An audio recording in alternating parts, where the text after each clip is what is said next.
Assalamu alaikum wa rahmatullahi wa barakatuh. Welcome to my channel and Eid wanaagsan ayaan dhammaantiin idin leeyahay. Eid al-caafiya wa kulli caam wa antum bikhayr.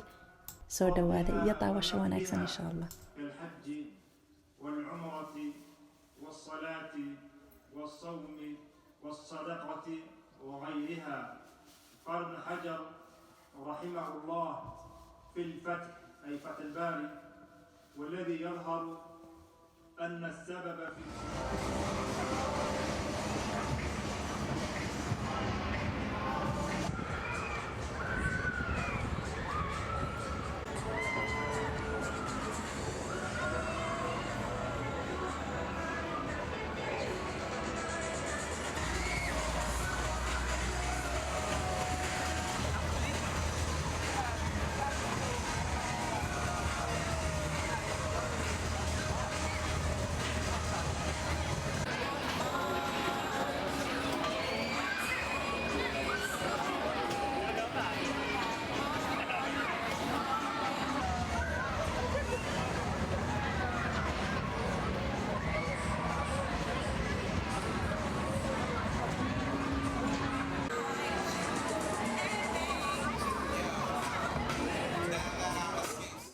imikana waxaan ku soo noqonnay gurigii markii aanu soo dhammaysanay malaahigayagii insha Allah macmacaankii ciidda ayaanu imikana cunaynaa.